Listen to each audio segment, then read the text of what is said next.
여러분 안녕하세요. 빙엑스 가입부터 수수료 거래 방법까지 함께 알아보도록 하겠습니다. 그리고 선물 거래할 때 절대로 하면 안 되는 주의사항도 중간에 알려드리도록 하겠습니다. 그리고 따라하시다가 잘 안 되거나 궁금한 게 있으시면 화면 상단에 카톡 아이디 추가하셔서 질문해 주시면 24시간 답변 드리도록 하겠습니다. 그럼 지금부터 선물 거래 가입부터 방법까지 알아보도록 하겠습니다. 자, 그러면 회원 가입을 해보도록 하겠습니다. 보고 계시는 영상 아래쪽에 더보기 댓글란을 눌러보면요. 여기 가입 링크가 보이죠? 이걸 눌러서 들어갑니다. 가입 링크를 클릭하셔서 가입하셔야 거래 수수료를 최대 할인을 받으실 수 있습니다. 자, 그럼 가입 링크 눌러서 들어가 볼게요. 그러면 회원 가입 창이 이렇게 나옵니다. 제일 먼저 주의하셔야 될 건 여기 맨 아래 구글로 계속하기. 이 버튼으로 가입하시면 절대 안 돼요. 수수료 할인 혜택이 적용이 안 되는 경우가 제법 많습니다. 염두에 두시고요. 위로 돌아와서 여기 이메일, 휴대폰 가입을 선택을 하실 수 있어요. 저는 이메일로 회원 가입을 해볼게요. 저는 미리 입력을 좀 해뒀고요. 여기 사용하실 이메일 주소를 적고 아래쪽에 비밀번호를 적어줍니다. 그 다음에 여기 화살표 버튼을 눌러서 레퍼럴 코드가 CA5JPW 맞는지 확인해 주시고요. 아래쪽에 파란색으로 되어 있는 회원 가입 버튼을 눌러주세요. 퍼즐을 맞춰줍니다. 빈칸에 넣어주세요. 조금 전에 입력한 이메일 또는 휴대폰으로 인증번호 6자리 숫자가 날아옵니다. 그걸 보고 그대로 적어주세요. 다시 클레임 리워드 버튼을 눌러줍니다. 인증이 됐죠? 이러면 계정 생성이 끝난 겁니다. 이제 계정 생성 끝났으니까 이제부터 KYC 본인 인증을 해볼게요. 이제부터는 원활한 진행을 위해서 빙엑스 어플을 설치해서 진행해보도록 하겠습니다. 구글 플레이 스토어 또는 앱 스토어를 켜세요. 저는 지금 구글 플레이 스토어에 들어와 있습니다. 아이폰은 앱 스토어겠죠. 검색창에 빙엑스를 검색해줍니다. 이런 로고가 보이죠? 이게 빙엑스 거래소예요. 설치 버튼을 눌러보겠습니다. 설치가 다 됐으면 열기 버튼을 눌러서 실행해주세요. 그 다음 로그인 버튼을 찾아서 눌러줍니다. 이어서 조금 전에 가입했던 이메일과 비밀번호를 입력하고 로그인 버튼을 눌러줍니다. 다시 한번 퍼즐을 맞추고요. 인증번호 6자리 숫자를 다시 넣어줍니다. 로그인이 완료됐고 이제 KYC 본인 인증을 해볼게요. 왼쪽 위에 편지 봉투 모양을 누르고요. 여기 아래쪽에 베러피케이션 이걸 눌러서 들어갑니다. 그 다음에 개인 인증, 베리파이 버튼을 눌러주세요. 위에 있는 개인 인증에서 베리파이 버튼을 눌러서 들어갑니다. 들어오면 사는 지역이 어딘지 물어봅니다. 아더 선택하고요. 컨티뉴 눌러주세요. 자, 그 다음 컨티뉴 한 번 더 눌러줍니다. 그러면 이렇게 신분증 선택 화면이 나옵니다. 여권, 운전면허증, 주민등록증, 셋 중에 어떤 걸 선택해도 5분 안에 처리가 되니깐요. 지금 가지고 있는 가장 편한 걸로 해주세요. 신분증 앞면을 이렇게 화면에 잘 나오게 해서 촬영 버튼을 눌러줍니다. 여기 제출 버튼을 눌러서 제출할게요. 그 다음에는 얼굴 촬영을 합니다. 동그란 프레임에 얼굴을 잘 대고 촬영을 해줍니다. 촬영이 완료됐습니다. 지금 심사 중이고요. 이 상태로 한 2분 정도만 기다리면 결과가 나오거든요. 자, 이제 빙엑스 어플 메인 화면으로 나온 다음에 왼쪽 위에 사람 모양 아이콘 프로필을 누르고 들어간 다음에요.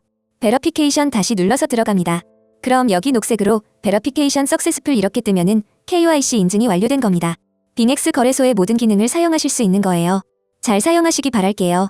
이번에는 업비트에서 빙엑스로 출금하는 방법을 알아보겠습니다. 업비트에서 빙엑스로 바로 출금을 하시려면 100만원 이하의 금액만 가능합니다. 그러면 출금을 해볼게요. 아래쪽에 입출금 탭을 누르고요. 여기 매수한 코인이 보이죠? 이걸 눌러볼게요. 그 다음에 출금하기 버튼을 다시 한번 눌러줍니다. 네트워크 확인 한번 누를게요. 출금 수량을 최대로 누르면 수수료로 한 개가 빠지고 선택이 됩니다. 확인 눌러보겠습니다. 네트워크 다시 한번 확인 눌러줄게요. 자, 이제 받는 사람 주소가 나오죠. 이걸 알아보기 위해서 빙엑스로 한번 가보도록 하겠습니다. 이제 빙엑스로 와서 입금 주소를 복사해보도록 하겠습니다. 아래쪽에 에세트 자산 버튼 눌러주시고 디포짓 입금 버튼을 누릅니다. 약관동에 눌러주시고 여기에 코인을 검색하고 선택해줍니다. 네트워크 선택하고요. 이게 업비트에서 사용하는 네트워크예요. 그 다음에 겟 어드레스, 주소 받기를 눌러줍니다. 주소가 나왔죠? 자, 이게 주소입니다. 여기 보이는 복사하기 버튼을 눌러주세요. 복사가 됐습니다. 이제 업비트로 다시 가볼게요. 업비트로 와서 여기 받는 사람 주소에 조금 전에 빙엑스에서 복사해둔 코인의 주소를 붙여넣기 합니다. 그 다음에 여기 약관 동의 버튼을 체크하고 출금 신청 버튼을 눌러주세요. 이게 보이스피싱 확인을 하는 메시지가 나오는데 아니요, 눌러주세요. 출금 신청 주소랑 수량을 다시 한번 확인하고요. 이 채널 인증하기 버튼을 눌러주세요. 자, 그러면 네이버와 카카오톡 중에 본인이 편한 방식으로 인증을 해주시면 됩니다. 저는 카카오톡 인증을 해보도록 하겠습니다. 이제 카카오톡으로 가볼게요. 카카오톡으로 들어와 보면 이렇게 지갑으로부터 메시지가 와 있습니다. 여기서 서명하기를 눌러서 인증을 진행해주시면 업비트에서 출금 신청이 완료가 됩니다. 서명하기 눌러서 인증을 진행해주세요. 이 채널 인증을 각자 하고 나서 업비트로 돌아와 보면 이렇게 출금 신청이 정상 완료되었다는 메시지가 나옵니다.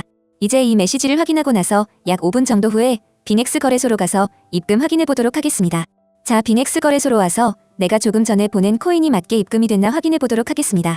아래쪽에 에세트 자산 탭을 누르고요. 그 다음에 위에서 펀드 탭을 눌러서 들어갑니다. 그럼 여기 코인 입금은 된 것 같은데 몇 개인지 확인이 지금 안 되죠. 여기 눈 모양 이걸 눌러주면 지금 입금된 수량이 확인이 됩니다. 이러면 우선 입금은 제대로 된 겁니다. 이제 입금된 코인을 매도해서 USDT 확보해 보도록 하겠습니다. 여기 위에 보이는 컨버트 이 버튼은 웬만하면 사용하지 마세요. 이거 수수료 많이 듭니다. 직접 매도하고 USDT 확보하는 게 제일 좋아요. 여기를 눌러서 TRX USDT 마켓으로 바로 들어갈 수 있죠. 눌러서 들어가 볼게요. 자, 들어왔습니다. 스팟 TRX USDT 마켓이에요. 이게 TRX 팔아서 USDT 확보하는 마켓이라는 소리입니다. 반대로 USDT로 TRX 살 수도 있고요. 여기 셀 판매 버튼을 누르고요. 마켓 시장가 버튼을 체크합니다. 갖고 있는 수량 100% 눌러서 셀 TRX 버튼을 눌러줍니다. 확인 누를게요. 자, 이제 매도가 완료됐습니다. 여기에 세트 자산 버튼을 한번 눌러보면요. 내가 갖고 있는 TRX 모두 팔렸고 이제 USDT가 확보가 됐죠. 자, 이제 이 테더를 가지고 선물 거래나 현물 거래 투자를 빙엑스에서 하실 수 있는 겁니다. 잘 사용하시기 바랄게요. 자, 이번에는 빙엑스 거래소 선물 거래 방법을 알아보도록 하겠습니다. 가장 먼저 해야 할 일은 담보금으로 사용할 테더를 펀딩 계좌에서 선물 계좌로 옮기는 겁니다. 바로 해보도록 할게요. 아래쪽에 에세트 자산 탭 가서요. 그럼 여기 트랜스퍼 이체라는 버튼이 보입니다. 눌러볼게요. 펀드 어카운트 펀딩 계좌에서 퍼페추얼 선물 계좌로 이렇게 설정이 돼 있는데요. 여기를 한번 눌러보도록 하겠습니다. 그러면 선물 계좌가 이렇게 두 개가 나오는데 우리가 어디로 돈을 보내는지 결정도 해야 하고 알아야 될 거 아니에요. 그러니 이 부분은 제가 간략하게 설명을 좀 하고 넘어가 보도록 하겠습니다. 둘 다 선물 마켓이긴 한데 방식이 조금 다릅니다. 우선 이 스탠다드 퓨처의 경우는 주문을 낱개로 내는 방식이에요. 이게 무슨 소리냐면 예를 들어서 우리가 1000달러어치 롱을 잡은 상태이면 1000달러짜리 포지션이 있겠죠. 이 상태에서 내가 1000달러짜리 롱을 한 번 더 잡고 싶어서 그 상태에서 한 번 더 1000달러짜리 주문을 내면 원래 같으면 합쳐져서 2000달러짜리 포지션이 되어야 되는데 포지션 창에는 1000달러짜리 두 개가 생성이 되어버립니다. 합쳐지지 않고요. 그래서 내 개별 주문 하나씩 관리하기에는 이 스탠다드가 괜찮을 수 있어요. 합산이 안 되니까. 그렇지만 주문한 개수가 많아지면 나중에 너무 많아서 관리가 좀 불편할 수 있다라는 단점이 있어요. 수수료도 무기한 퍼페추얼에 비해서는 스탠다드가 아주 조금 더 비싸고요. 그리고 밑에 있는 이 퍼페추얼 선물 같은 경우는 우리가 일반적으로 바이낸스 바이비트 이런 데서 사용하는 무기한 선물과 같습니다. 우선 그렇게 이해를 하고 넘어가시면 될 것 같아요. 저희는 퍼페추얼 여기를 선택하고 이체를 해보도록 하겠습니다. 자, 펀딩 계좌에서 무기한 선물 계좌로 USDT 테더를 이체해 보도록 하겠습니다. 트랜스퍼 눌러주세요. 이체가 완료되었습니다. 선물 계좌로 이체도 했으니까요. 본격적으로 선물 거래 숏 포지션을 잡으러 가보도록 하겠습니다. 여기 아래쪽에 트레이드 이 마크를 한번 누르고요. 만약에 현물로 되어 있을 경우 이걸 선물로 바꿀게요. 한 번 더 눌러주세요. 자, 그러면은 이렇게 선택을 할 수 있죠. 퓨처 선물을 눌러줍니다. 선물 마켓에 들어오면 위쪽에 퍼페추얼, 무기한과 스탠다드를 선택을 할 수 있어요. 이 둘 중에서 저희는 퍼페추얼 무기한을 해보도록 할게요. 대부분의 유저들이나 유튜버를 비롯한 인플루언서들이 퍼페추얼 쓰기 때문에 저희도 오늘 여기서 해보도록 하겠습니다. 이어서 아래쪽에 아이솔레이티드라고 적혀있는 이 화살표 버튼을 한번 눌러보도록 할게요. 그럼 이렇게 크로스 교차와 아이솔레이티드 격리가 나오는데요. 이 두 개의 차이를 간단하게 설명드리면 한마디로 담보금을 어떻게 걸어서 선물 거래를 할 거냐의 차이입니다. 크로스 교차는 선물 지갑에 들어있는 모든 돈을 담보금으로 자동으로 사용을 합니다. 반면에 아이솔레이티드 격리는 선물 지갑에 얼마가 있던 간에 처음 내가 포지션을 잡을 때 사용하겠다. 그때 제시한 그 돈만 담보금으로 사용을 합니다. 그렇기 때문에 일반적으로 격리보다는 교차가 청산 가격이 널널한 편이겠죠. 아무래도 선물 지갑에 있는 모든 돈을 담보로 사용하니까요. 그렇지만 만약에 내가 숏 포지션을 잡았다 치고 내 예상보다 그 상태에서 비트코인이 말도 안 되게 많이 올라서 교차든 격리든 둘 다 청산되는 상황이라고 가정을 해볼게요. 그럴 경우 교차는 지갑에 들어있는 내 돈 모두 사라지고 격리의 경우는 내가 담보금으로 제시했던 그 금액만 사라지게 되는 겁니다. 만약에 여기 100달러 이상 들어있었다면 뭐 100달러 이상이 청산될 수도 있는 거고요. 그렇기 때문에 처음 선물 거래를 하시는 분들은 격리를 선택하셔서 포지션별로 담보금을 따로 관리하는 방법을 우선 배우시는 게 자산 관리 능력에 도움이 되실 겁니다. 따라서 저희는 오늘 격리를 선택하고 OK 눌러보도록 하겠습니다. 자, 다음으로 5X, 3X라고 적혀있는 레버리지 화살표 버튼을 한번 눌러볼게요. 그럼 레버리지를 우리가 여기서 변경을 할 수가 있는데 이걸 변경하기 전에 레버리지에 대해서 간단하게 이해를 좀 하고 넘어가 보도록 하겠습니다. 여기 표를 한번 보고 갈게요. 만약에 우리가 지금 지갑에 1000 USDT, 1000달러가 선물 지갑에 들어있다고 가정을 해볼게요. 한 배 레버리지로 숏 포지션을 잡았다고 해보겠습니다. 그러면 우리가 오픈할 수 있는 포지션의 규모는 한 배니까 곱하기 1이 돼서 1000USDT만큼의 규모로 포지션 오픈이 가능하겠죠. 만약에 근데 이 상태에서 1000USDT 규모로 숏을 잡았는데 가격이 100% 2배가 오르면 청산을 당하는 겁니다. 숏이니까 가격이 오르면 청산당하죠. 근데 이제 2배 레버리지로 숏을 쳤다고 가정을 하면 지갑에 있는 $1000의 2배를 곱해서 2000USDT만큼 포지션을 열 수 있는 거죠. 대신에 가격이 50%, 약 1.5배만 올라도 포지션이 청산되는 겁니다. 아래에 있는 3배는 3배니까 3000USDT 잡을 수 있고 이럴 때는 이제 33% 오르면 청산당하는 거죠. 극단적으로 100배 이렇게 가져갈 경우 포지션을 1000 곱하기 100이 돼서 10만 달러 규모로 가져갈 수 있습니다. 대신에 1%만 가격이 올라도 청산을 당하는 거죠. 여기서 이제 각종 수수료율이 들어가면 지금 여기 적혀있는 비율보다는 조금 더 타이트하게 청산되고 합니다. 그렇지만 우선은 이 비율로 이해를 해두시면 도움이 되실 거예요. 그럼 돌아와서 포지션 레버리지 설정해 볼게요. 롱은 5배 숏도 5배 정도로 우선 맞춰 놓도록 하겠습니다. 오케이 누를게요. 자, 다음으로 모드를 한번 볼게요. 여기 해지라고 적혀있는 부분에 화살표를 눌러볼게요. 자, 그러면 해지 모드와 원웨이 모드가 있습니다. 이 둘의 차이를 설명해드리면요. 해지 모드는 예를 들어서 우리가 $1000어치 롱을 잡은 상태에서 $500어치 숏을 잡으면 $1000어치 롱과 $500어치 숏 포지션이 공존하는 걸 말합니다. 반면에 아래쪽에 있는 원웨이 모드를 했을 경우 우리가 $1000어치 롱을 잡아둔 상태에서 $500어치 숏을 잡으면 롱 포지션 $1000 중에 $500만큼 차감이 됩니다. 그래서 $500 롱만 남아있게 되는 거예요. 말 그대로 원웨이입니다. 롱과 숏 중 하나만 존재하게 되는 모드를 말해요. 이거는 공존할 수 없어요. 저는 주로 이 원웨이를 쓰는 편인데요. 사실 어떤 걸 하셔도 큰 상관은 없습니다. 우선 오늘은 원웨이 누르고 오케이 눌러보도록 할게요. 자, 다음으로 중요한 개념 중에 주문 단위 개념이 있습니다. 여기 USDT 옆에 화살표 버튼 한번 눌러볼게요. 자, 그러면 BTC 수량 단위가 있고요. 아래쪽 쪽에는 USDT 단위가 있습니다. 이 둘의 차이는요. 먼저 만약에 우리가 BTC 단위를 선택하고 수량에 0.001을 넣고 포지션을 열게 될 경우 지금 비트코인 가격이 약 6만 달러잖아요. 그러면 0.001 BTC만큼 그게 이제 $60 정도죠. 그 규모로 포지션을 열게 되는 겁니다. 이제 5배니까 $60가 되려면 약 $12 정도 사용해서 $60 규모의 포지션을 열겠죠. 곱하기 5니까요. 그리고 다시 한번 눌러서 이 아래쪽에 있는 USDT 단위. 이 USDT 단위는 우리가 목표로 하는 포지션의 USDT 규모를 적는 겁니다. 예를 들어서 우리가 USDT 선택하고 여기에 300이라고 넣고 주문을 하면요. 지금 5배니까 약 $60 정도 돈을 써서 $300 규모가 되게끔 포지션이 열리는 겁니다. 그렇게 이해를 하시면 돼요.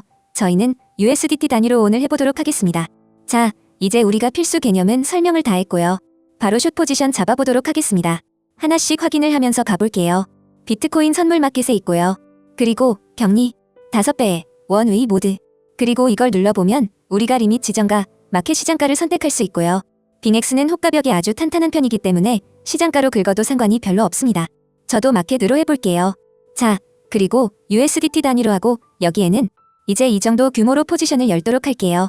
자, 다음으로 아래쪽에 TPSL 이거는 포지션을 잡고 나서 종료할 때 설정을 해보도록 하겠습니다. 그럼 이 상태에서 슛 버튼을 눌러서 포지션 오픈해볼게요. 포지션이 오픈이 되었습니다. 스크롤을 내려볼게요. 그럼 이렇게 포지션 상태 창을 볼 수 있습니다. 여기서도 꼭 필요한 개념만 알아보고 가도록 하겠습니다. 여기 언리얼라이즈드 P&L 은미실현 손익이라고 해서 가격에 따라 계속 바뀌는 손익금을 나타냅니다. 여기 오른쪽에 보이는 게 수익률 또는 손실률. 그렇게 이해를 하시면 되고요. 그리고 아래쪽에 보이는 이 포지션, 이게 이제 포지션 규모인데요. 옆에 있는 마진 이건 담보금이에요. 우리가 5배로 잡았으니까 100USDT가 되려면 약 20USDT 정도는 담보가 있어야겠죠. 다음으로 옆에 있는 리스크 이건 위험률인데요. 이게 100% 되면 포지션이 청산합니다. 지금 숏이니까 비트코인 가격이 오르면 2%도 같이 올라간다고 생각을 하시면 되고요. 만약에 우리가 숏 대신 롱을 잡았다. 그러면은 비트코인 가격이 떨어지면 2%도 같이 올라간다. 이렇게 이해를 하시면 됩니다. 그리고 아래쪽에 에버리지 오픈 프라이스는 평균 진입 가격을 말해요. 소위 말하는 평단입니다. 우리가 지금 63,181.5달러에 숏 포지션을 들어간 거예요. 지금 이 가격보다 비트가 살짝 올라서 이제 마이너스로 미실현 손익이 찍혀 있는 거고요. 그리고 옆에 있는 마크 프라이스는 중요한 가격인데 이게 시장 평균 가격이라고 합니다. 주요 메이저 거래소들의 비트코인 현물 가격을 평균 내서 받아오는 가격이에요.